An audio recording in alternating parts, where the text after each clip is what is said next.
Welcome to the A Monday Moment with Dr. Mal podcast, where each week I, Dr. Mal, share life lessons and motivation to kickstart your Monday. Whether you're starting your day or winding down, join me or me and my future guest for a burst of positivity and a fresh perspective. Let's make Mondays meaningful together. Greetings and happy Monday, everyone. I'm your host, Dr. Mallory D. McCoy, and welcome to this week's episode of A Monday Moment with Dr. Mal. As always, may this broadcast bring you what you need in the present moment. May my light exude positivity and kindness, and may my love be extended to all who could use a little extra. Ooh, we can. Ashe. Let's seize the moment. This week's episode is about conscious parenting, which is a fairly new concept to consider. The term conscious parenting was popularized by Dr. Shefali Sabari, and with her book, The Conscious Parent, first published around 2010.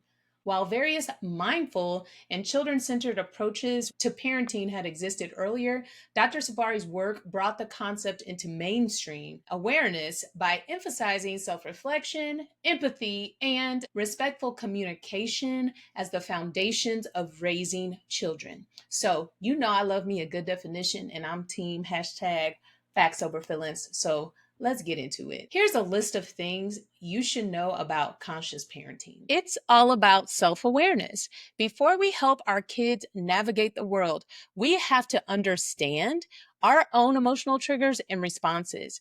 In conscious parenting, parents focus on recognizing their own feelings so they can guide rather than react. Second, it's about connection over control. So rather than trying to control every aspect of the child's behavior, conscious parenting emphasizes building a genuine relationship. That means creating an environment where children feel heard and respected, leading them to naturally be more cooperative. Conscious parenting is also about mindful communication. When we choose our words carefully and listen without judgment, kids feel safer expressing themselves. This openness lays the foundation for deeper conversations as they grow. Conscious parenting is rooted in empathy. It's about pausing to understand what your child might be feeling and validating their experiences, even when you don't always agree. And then lastly, conscious parenting is about growth for the parent and growth for the child. It's not just a one-way street. We often find ourselves growing and learning alongside our children anyway, discovering new insights about ourselves along the way. So think about conscious parenting as a journey toward greater understanding of both our kids and ourselves. It's not about perfection, but about continuously evolving. Conscious parenting in the Black community hits different though, because it's not just about raising emotionally intelligent kids. It's about breaking generational cycles rooted in survival, silence, and suppression. For generations, our parenting styles were shaped by real fears. We had to raise children who were well behaved, respectable, and above all else, safe in a world that criminalizes our children just for existing. Add in religious expectations, and now there's a whole other layer. Children must obey, stay in line, honor their parents, be quiet when adults are talking, and so on and so forth. And there's no room for questioning, and there's no room for expressing. But conscious parenting asks us to break that cycle, not to dishonor our traditions, but to heal them. It says, am I parenting from love or from fear? It also says, am I parenting the child I imagined or the child I have in front of me? And when you're raising a neurodiverse child, pick me, the last question becomes even more sacred, because parenting a child who doesn't communicate, behave, or process the world the way society expects, that's a whole different walk. It demands deeper listening, and not just with your ears, with all parts of your body. It demands more patience, more advocacy, and more unlearning. So, conscious parenting teaches us to meet our neurodiverse children with radical acceptance, not trying to fix them or force them into the box of what's normal, but supporting them in living their most authentic, empowered lives. It means co regulating instead of controlling, tuning in instead of tuning out, and giving them language, verbal or not, to express their truth. In the Black community, that's revolutionary because it says our children don't have to perform or conform to be worthy of love, respect, or protection. And what's the impact of that? More children growing up emotionally safe, more parents who trust themselves and their children, more homes that are healing spaces, not battlegrounds, and a generation of Black families moving from surviving to soaring. So, no, conscious parenting isn't a trend, it's a radical return to love, a love that liberates. All guest podcasts are titled What They Want You to Know, and my intention is to dive deep into the minds of experts, thought leaders, and fascinating individuals to uncover the one thing they truly want you to know about their area of expertise. I intend to unapologetically and unequivocally center the voices of people from powerful groups targeted by oppression. However, if there are other community members who can interject on the topic, they'll be invited to the cookout too. This week's guest is Krischa Esquivel. She is an early education professional and mother from Northern California who lives her life from a human development, inclusive, and simplistic mindset that all humans deserve to be treated in a way that keeps them safe from emotional and physical harm, regardless of age or any other factors. She has written a book related to her way of living, delivered a TED Talk at TED Talk Crenshaw, and continues to train on the topic. Y'all better Google her. And honestly, we have no personal connection. Geographically, we're not even close. I'm in Kansas City and she's in Northern California. I'm a part of a Facebook group, though, called The Conscious Mom, and she is the creator and administrator of that group.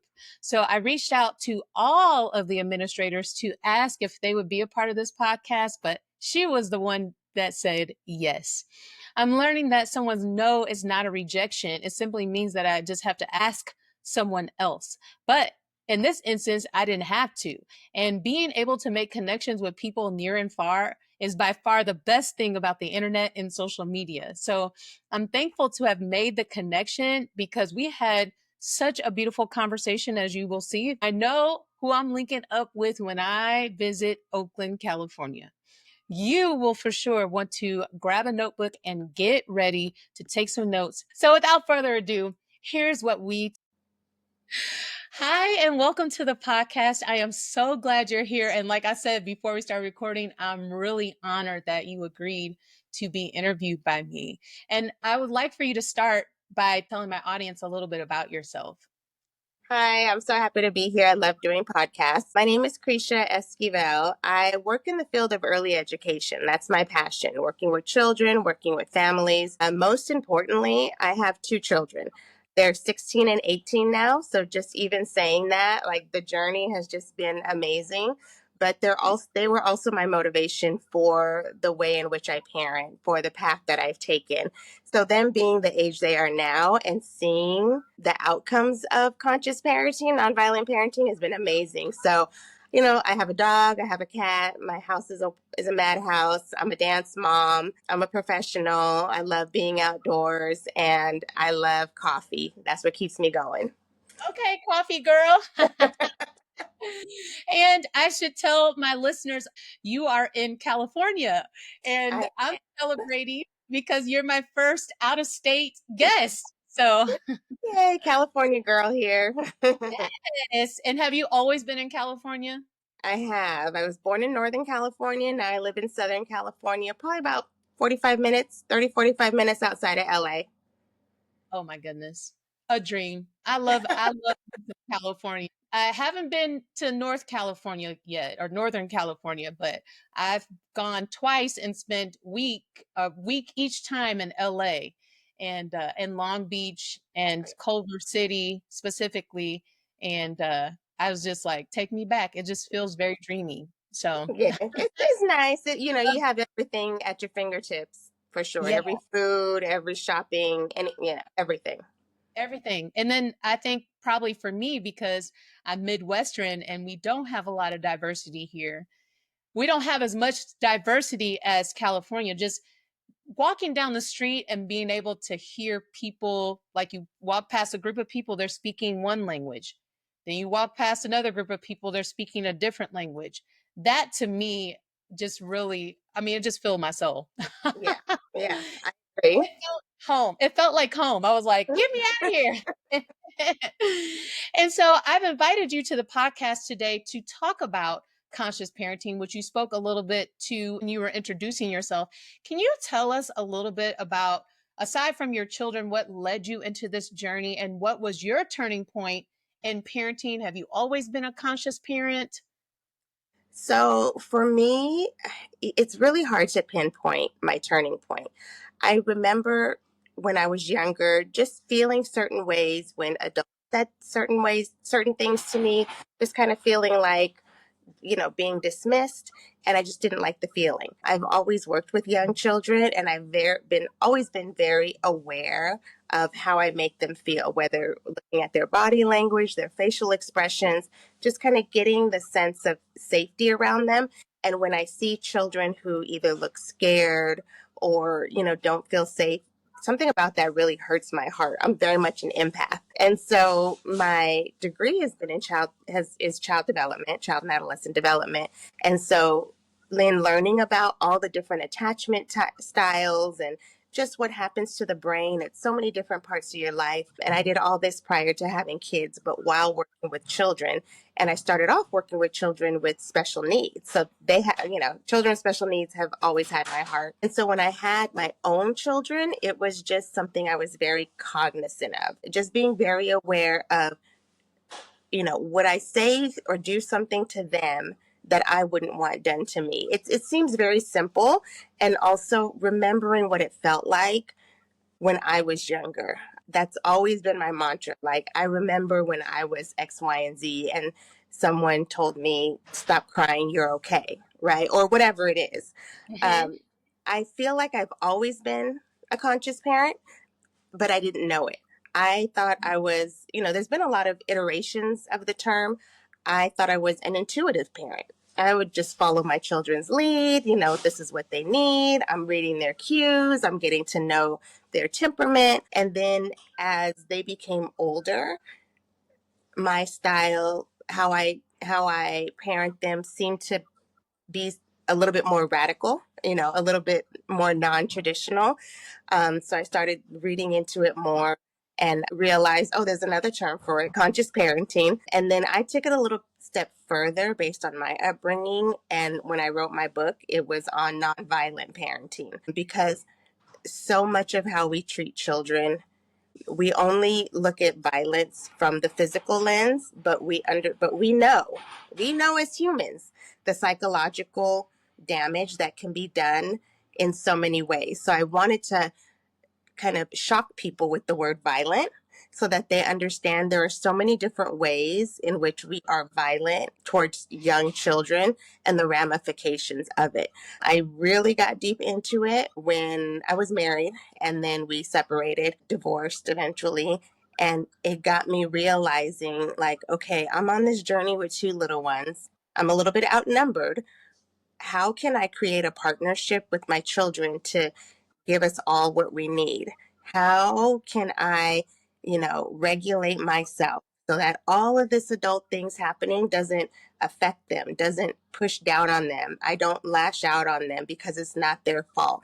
So again, it's just a very conscious and intentional way of being with children. Mm. Through even what you said, wow, the chills are just going through my body because what you just said was you had to do work with yourself so that you could, because as mothers, we are the barrier between what kids experience or not. Like my son looks to me to see how to react sometimes. And Yes. so if you're not regulated, then what do you think is going to happen if a kid is in the situation and they see you not regulated, well, they're going to be dysregulated too. And that's one of the many things I was able to attach to while listening to your TED Talk on YouTube, because if the kids are seeing you do something or hearing you say something, that's attaching to the story that they're going to tell themselves for the rest of their life about themselves. Anything that you do.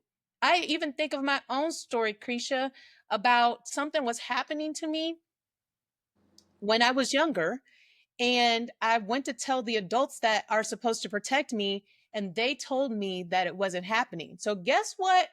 Guess when something was happening to me, even after that, was happening. I was gaslighting myself to say, this is not happening. That became the story and the tape that I would play when something would happen like that. And Yeah. so you are spot on. And can I just draw attention to the fact that you also have childhood experience or early childhood experience, which I think is so important. And it's really hard when you're navigating parenting with another parent who may not have that same experience. Pick me. Yeah. I'm in this, I'm rocking in that same boat, and it's looking the same way because I'm very well versed around children and I have a parent partner who is not.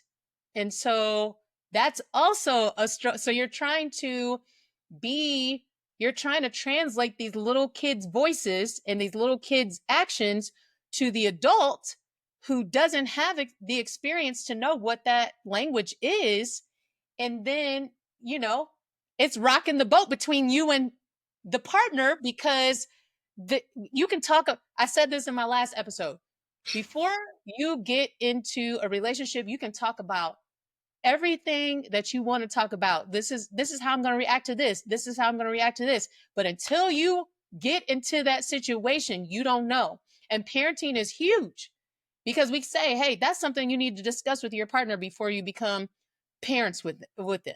But putting it in action is not just like discussing it. You know what I'm saying? So thank you for that. I want to back up a little bit because for someone listening, you talked about going into conscious parenting and you talked about how you were able to name what you were already doing. But if you had to define conscious parenting for the people, how would you define it? So, conscious parenting is literally being conscious of every interaction you have, every word that comes out of your mouth, your word choice, understanding and accepting your child's individual personality and accepting them for who they are and adjusting to it. And it's also about being conscious of the mistakes that you make. Um, and under so that you can hold yourself accountable in front of your child, and so that they, because that's how they understand it's okay to make mistakes, right? And so it's a huge shift in what society says the adult child or parent child dynamic is, and that's truly the hardest part. So also being conscious that you have to relearn so many things, retrain yourself in so many areas, and you know, be ready to be bold and dismissive of, you know, what society says, what your family says, what your culture says, and just know that I am walking this conscious path for the benefit of my children and society in the future, and for the benefit of the relationship that I want with my children. You are preaching today. And you are speaking directly to me because they deserve it. This generation that's coming up behind us deserves for us to shift so that they can be better humans. And Yeah. not that other people weren't, because we say things like, forgive your parents because they were only parenting at the skill set that they had. But then it's like, okay, well then who's responsible for building a skill to be different? Right. Right. And so somebody has to take that responsibility and somebody has to choose to take that responsibility.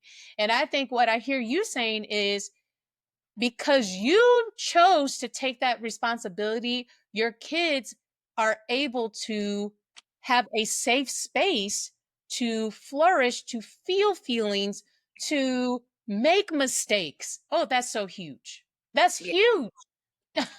That um, life is make mistakes. And is it a safe place to do you provide a safe place to land? yeah. A safe container to live in Yeah. where my nervous system is regulated. Ooh, baby. That's one of Yeah. the beauties about quitting my job is that now I get to choose situations where my nervous system is regulated. If it makes my nervous system go beyond where it's normally at, where peace lives, I ain't there. Pick Right. me. But kids deserve that. Kids They- deserve to have regulated nervous systems. yes. Yeah. When they don't, we see the effects of that, and we have been seeing the effects of it in schools, especially post COVID. I mean, we see what happens when children are unable to regulate themselves, and when they're unable to feel their feelings, to say what they feel, and to know that it matters. All of that stems from a place of, does it even matter? Yeah. And all behavior is communication. Listen, when I would have children just tear up the whole classroom and we have to evacuate the classroom, well, they're communicating that they're having a really big feeling. And maybe these feelings are bundled up in a ball because they've had to hold these feelings. And now this feeling is explosive. And Yes. now this feeling is, I just need to tear up some stuff because my nervous system doesn't have the capacity to hold on to what I've experienced or what Right. I'm experiencing. And so when we're looking at them like, oh, the parents need to do something, well, probably the parents do need to do something, but it's not what you think. It's Yeah. probably to support their inner voice in a positive way so that they can tell themselves a different story. And then also, like that safe container that we were just talking about, have that safe container to be expressive with all of their emotions. Yes. Exactly. Yes. So let's talk about it because you mentioned it earlier. The book, Losing Control. Why title the book Losing Control? So it's a play on words because again, society tells us that as adults and as parents, we're the ones who are supposed to have control and be in control over little people, essentially, right? And so as you read the book, you understand that all of the stories that I tell and everything that I talk about relearning parenting is rooted in letting go of the control, letting go of the need to control the child, letting go of the need to be right, letting go of the need to remind them that I'm the parent and you're the child, right? So that theme is rooted throughout. So I wanted to highlight that, like losing control, because until you accept that, you don't have control over people, that's the only way you can start to move forward. And people have a really hard time with that when you're talking about children. And so I make a lot of parallels to people. I mean, just people, right? Because we like to delineate children from people, which is a very odd thing that we do. But the Mhm. reality is, you can't control anyone. And the only way you can actually control them are in ways that are considered violent. Physically, you can manipulate them emotionally. And so, but that's what we need to not do. And that is what has traditionally been done to us, to young children, right? And so we have to let go of that. And losing control doesn't have anything to do with losing respect or anything to do with, you know, any type of power dynamic. Parenting is about building a partnership. That's 100% what it is. And so in any good partnership, any good relationship, any good friendship, there is no one person with more power. It will never work. You have to meet each other's needs. You have to understand the other person. And that is such a shift again for the parent child relationship. So that's why I titled it Losing Control, so that people can read it, can understand it, and know that it's okay to say, I don't control them. They decide what they want to eat. They have a few options. It's up to them. Yeah, she walked out the house like that. That was her choice. I don't have control over her hair. I don't have control over her clothes. My daughter went through this phase where she wore bunny ears, like a headband, Yeah. for years. And one of the days it was picture day, and she said that they wanted her to take off the headband, and she's like, no, I always wear it. And they said, well, would your mom want you to wear it? And she said she was confused. She was like, my mom doesn't tell me what to wear. She was like so confused by that question. Like, why would my mom care if, so she's 16 now, and we still talk about things like that, how people are just kind of taken aback with the comments that they make about how I parent, because it's just so hard for them to register. They'll say, yeah, when we were younger, you let us do anything. I always tell my friends that. I said, can you give a little context to that? Because Yes. That's funny. well, as long as we were safe, as long as we weren't hurting anyone, they're like, we just knew, what, that you never told us no. You always let us explore. So, again, now that they're 16 and 18, it's so sweet. And it fills my heart to hear how they are remembering their childhood, because that was what the goal was, right? For them to have different memories than what I have. Yeah. Yeah. I feel that. To your point of control, so my spiritual journey, I know that control is really a part of the ego. And we a lot of society functions in their ego space because that's the container of survival. That's the container of safety.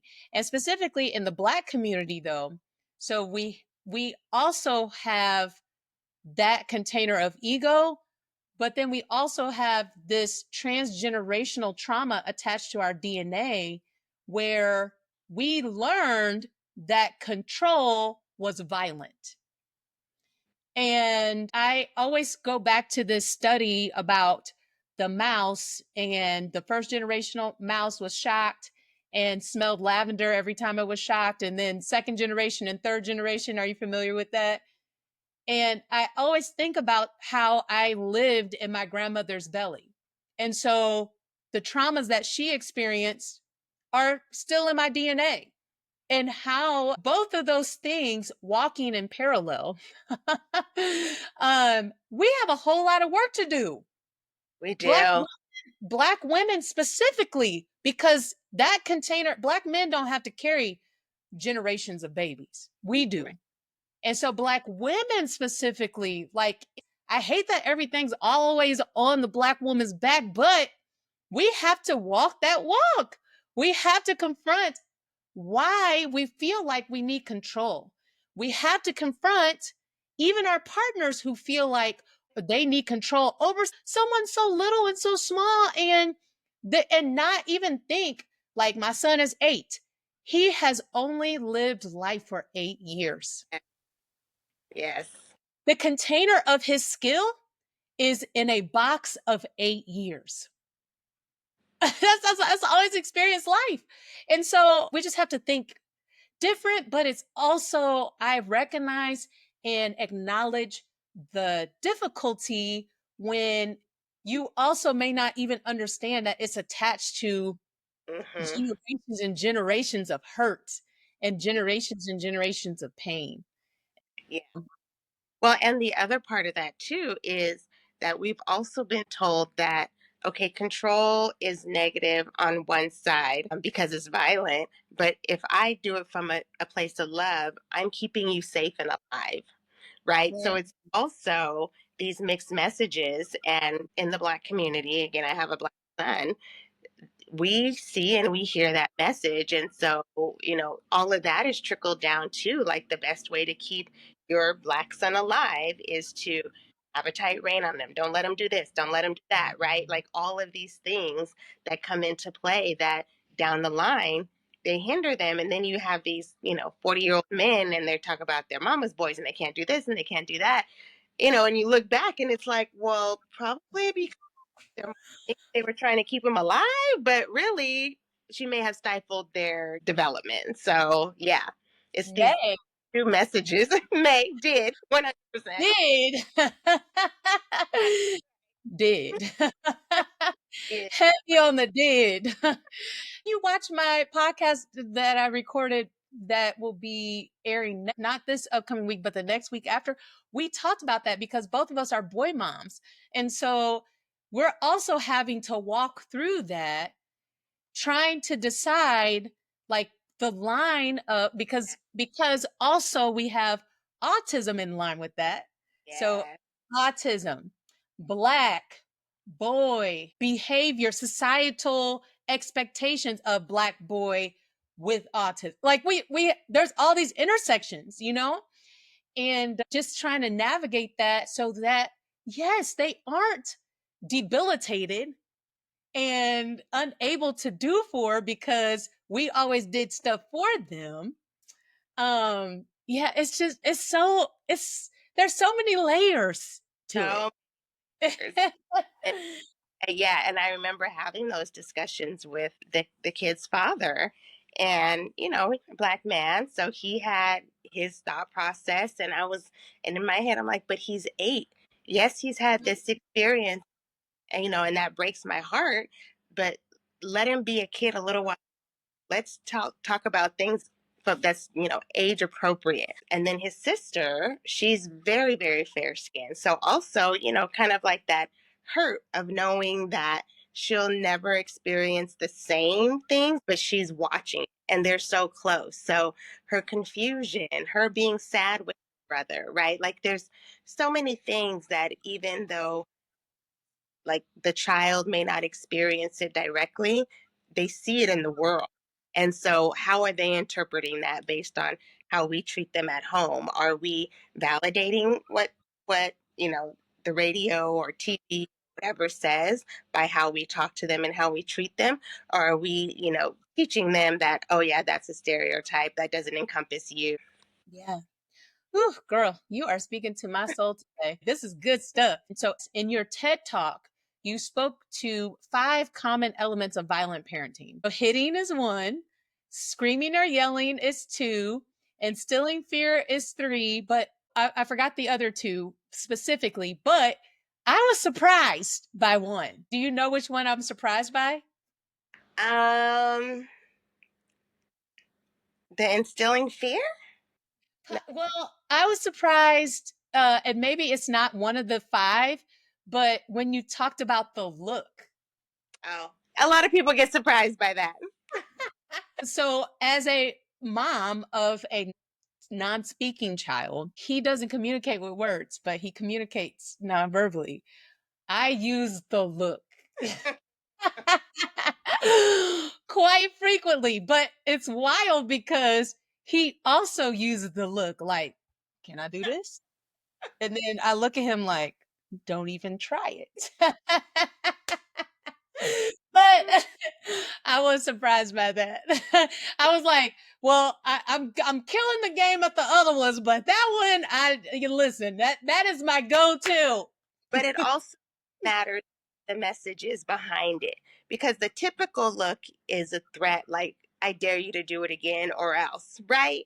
Yeah. Versus like I have a look with my kids, but it's more like it's like, come on now, you know better than that, right? They know it's not like I'm gonna run up on them and hit them, right? So the look is the threaten, like I dare you to do it again kind of a look, Mhm. right? Because but what you're talking about is it's a little communication, and your son does it back to you, so he's not scared, and Yeah. that's why I added it to that list, because it's so common, and and it's understanding that for a lot of children, again, not your kids or mine, when they see that look from an adult, they instantly straighten up out of fear, not out of respect, not out of, oh, I remember I'm supposed to sit here. It's out of fear of what is going to happen to them next. And that's the violent part of it. Like, you're instilling fear in them. Your son doesn't sound like you're instilling fear, because he'll give it right back to you. So, He gives it right back to me, but it's almost like, can I do this? And it's right. like, no, you can't. Sorry. So my look is like, no, you can't. So I've alluded to my son a little bit in this conversation, but I do want to talk about because I'll be look, pick me, I volunteer as tribute. um, I have not always been in this space. In fact, when I first was learning to parent, I was popping his bottom and I was popping his hand. And I quickly learned, because through autism, that the literal thing of, oh, they're hitting me, as opposed to they're hitting me because they don't want me to do this, was not, it was lost in translation. And so then what I learned was, when I'm popping him, is that he's getting scared of me, but it's not because it's unique to this situation. It's like all the time. Now he doesn't know how to predict my behavior, because he's just like, she's going to pop me. But in any situation, not just because I'm doing something that she doesn't want me to do. So, how does your approach to nonviolent parenting support neurodivergent children, especially ones like my son? It's interesting when you were talking about your son and how he interpreted the hit, or the pop on the hand, because in my brain and understanding brain development, that's pretty typical of all young children. Their brain doesn't know how to ascertain, like, oh, they're hitting me now to keep me safe, because it hurts every time. It's scary every time, regardless of what you say to them, regardless of how you try to talk about it. As humans, we're going to have that flinch reaction. And so for neurodiverse children, I think it's very important to really and meet them where they are and have realistic expectations. You mentioned that your child is nonverbal. So, what is the best way to communicate? Is it sign? Is it, symbols? Is it, your fun look, right? To keep them safe. Like, what is it that will catch their attention in the moment if you need to keep them safe? And that's where the conscious piece comes in, because it does take time to really think through what is the best approach for my child.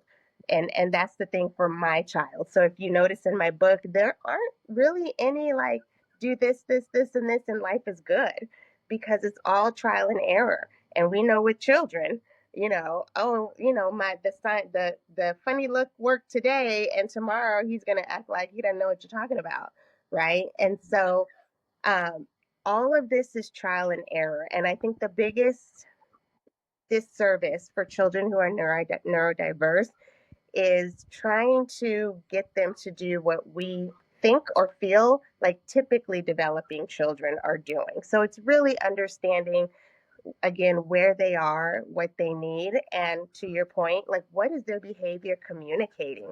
Because, and I always say, trust me, as much as we want to take it personal from the ego side of it, these kids are not here to purposely make our lives miserable. I Right. guarantee you, from a humanistic perspective, we all want to do good, you know? Yeah.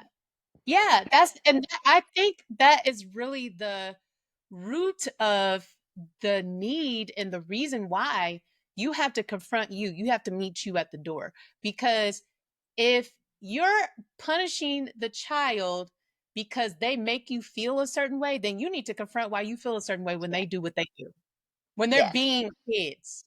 And Yes. so that really is the baseline of all of this, is like, why you need to confront you. Why are You. you Yeah.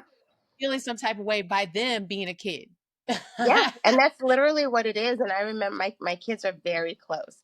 They've always, talked to each other, laughed, been silly.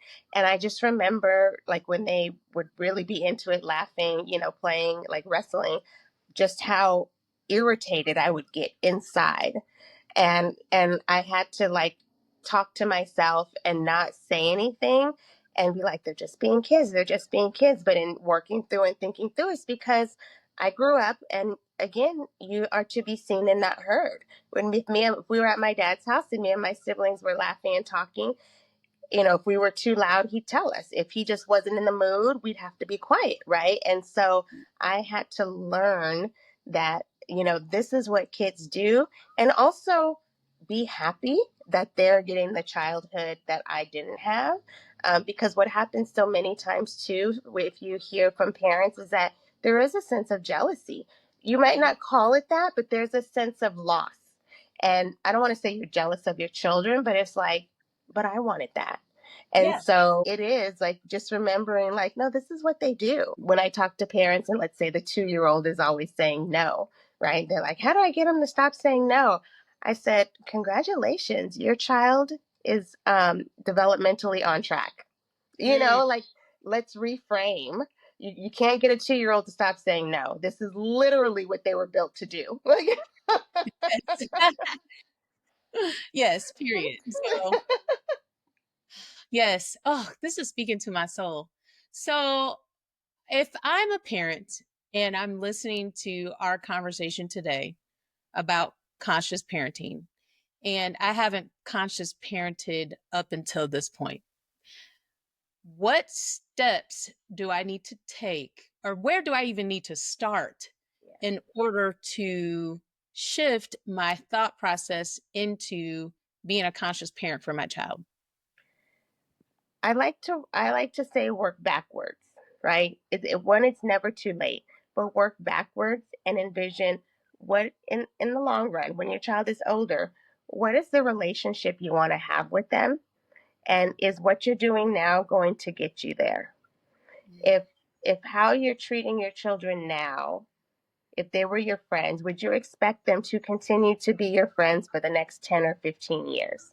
And how you talk to them and how you meet their needs and your interactions. If the answer is no, then that's where you really need to start making those changes.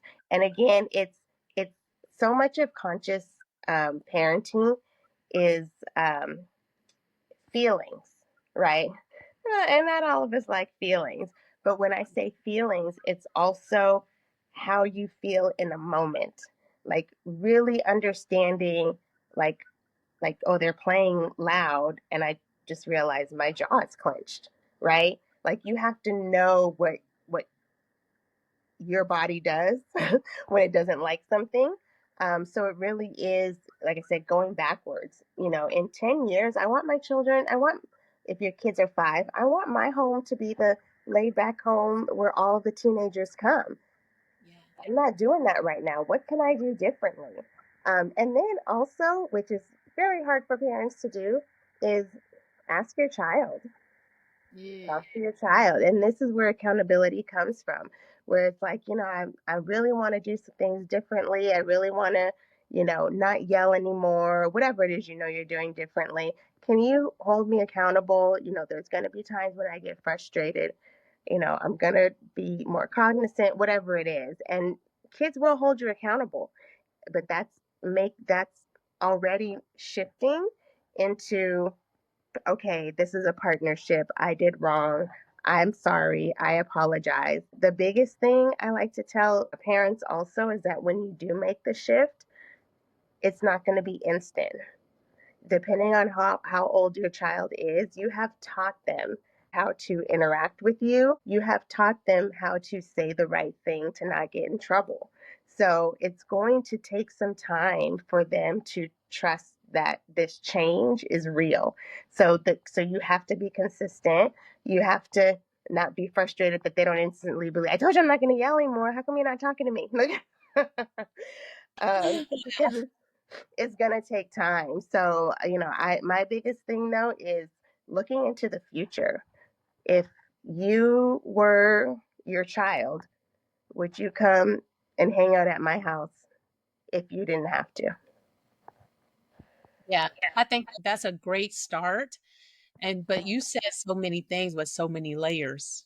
There were so many layers to that because the biggest layer that I heard, and like you have a book, Losing Control, that locus of control. Here's what I can control, and here's what I can't control. People aren't always aware of that. They try to control the things that they can't control. And then furthermore, they don't want to look at themselves and do the work because you also talked about being vulnerable. Having a conversation with a person outside of you to say, like, hey, I haven't always done things right, but I want to be better. Can you hold me accountable to be that? That takes a certain level of emotional intelligence that I know that adults, I'm 40. Adults don't have that. You know what I'm saying? Because we're still trying to I mean, I've had higher emotionally intelligent conversations with sixth graders than I have Mhm. adults. Agreed.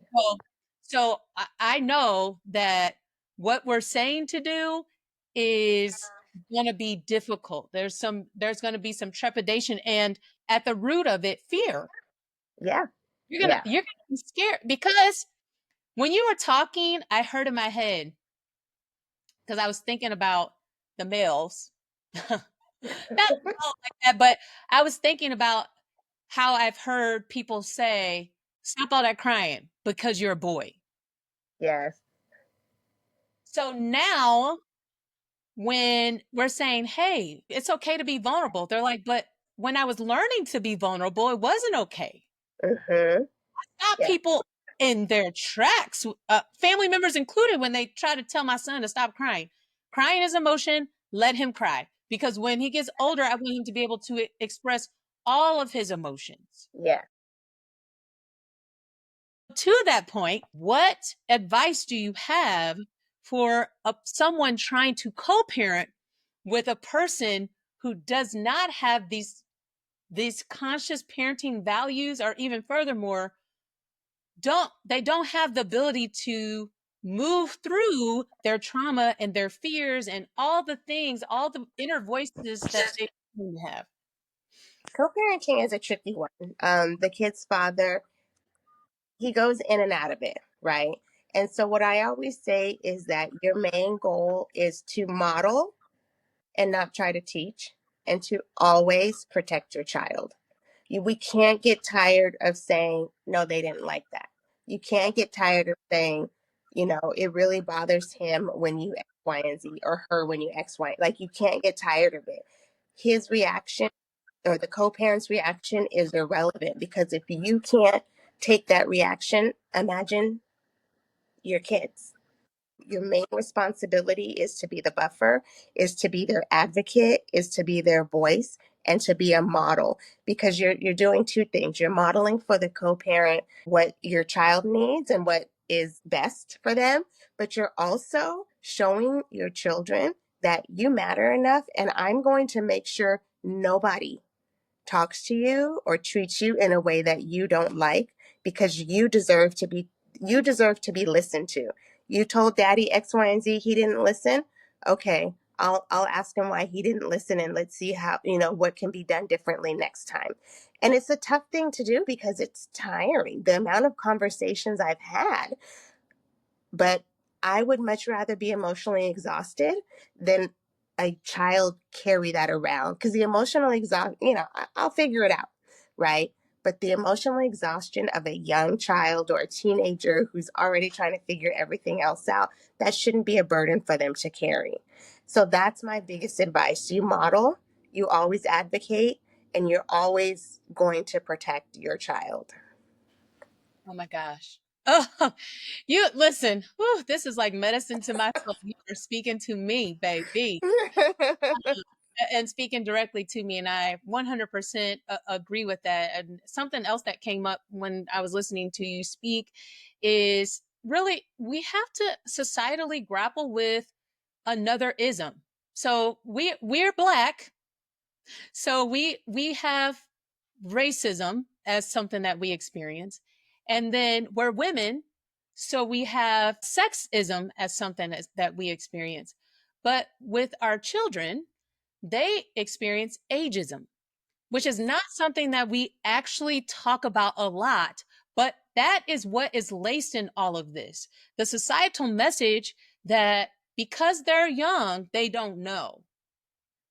And then, like you alluded to earlier, when the child becomes 19, 20, 21, 22, your relationship with them has to shift anyway.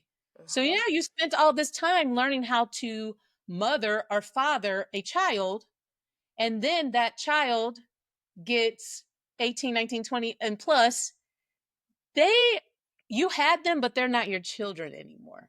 Right. They're adults, whether you want to believe it or not. And so I know you're right there. You're at the precipice of this change I am. I am. where you're no longer, conscious parenting. This might be something that you might not be able to answer, or you might have thought about it. But how do you shift that way of conscious parenting into shifting your relationship with your young adult? So it's interesting because if you follow the child and understand their development along the way, it's really this natural progression. So I would say I started really letting go and making that shift when he was a senior in high school. He was driving already. It's like, oh, you're going to be late for school. You know what happens if you're late for school? Like, I'm not writing a note for you. I'm not going to wake you up, right? Like all of those things. I got a call from your teacher. Oh, I know, I'm going to email them. Okay, just, checking in. So it's this slow letting go that reinforces two things. It reinforces that you trust how you raise them. It's like they have it in them because I know what I did. And then it shows them that you trust them. It's like, I know you got it in you.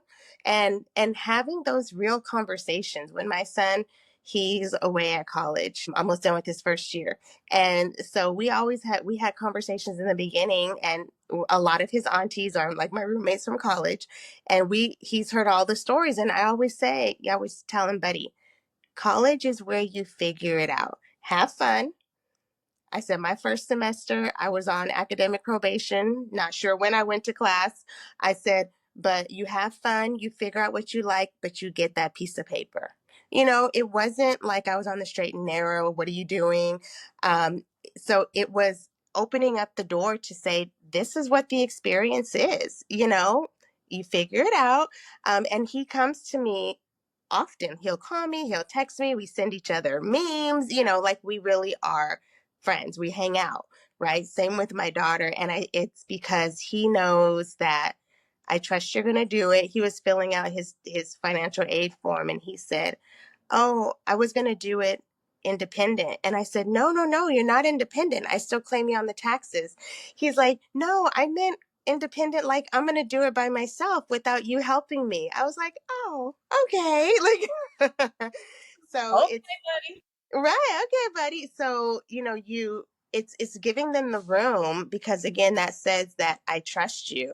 And the biggest part is that we have to trust ourselves. We know we had good intentions. We know the effort we put into it. So trust that you did the right thing and that you raised an amazing human being.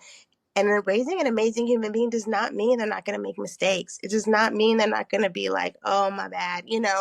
And that's okay. What it means, so like when something happens and he always comes to me, it means that you raised an amazing human being who knows that I'm still his safe space.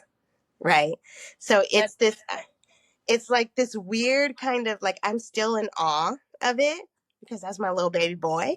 But but it's just such a beautiful, beautiful like transformation to see and watch and then think back of his struggles in the sixth grade and seventh grade and talking and turning in assignments, right? To choosing his own college courses, finding his own job and just doing it. I'm like, okay.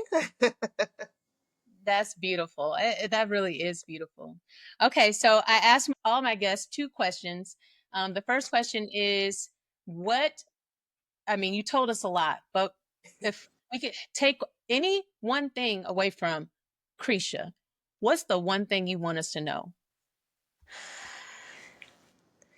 The one thing I want everyone to know is that all humans need to be treated and listened to, regardless of age, regardless of ability, and even more so, the little people who didn't ask to be in this world. That's the one thing. Little people have my heart all day, up and down, around the corner. Fun fact, I did teach K through 12 vocal music, and I'm certified to teach K through 12 vocal music, but I also am certified birth through third grade in the classroom.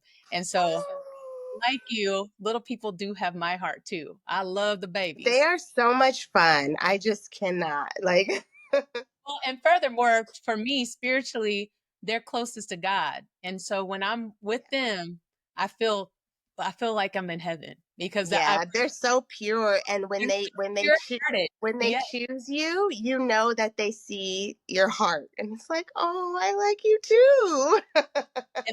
And listen, they are close to God, but they also will speak the truth. I've been checked by a lot of little babies. Like, my favorite check was like, "Where's your belt at?" That's my favorite one. You're like, sorry, let me go get myself together. Yes, and another one of my favorites is like, "What did you eat? Your breath stinks." It's like, You're like, oh. dang, I need to check myself.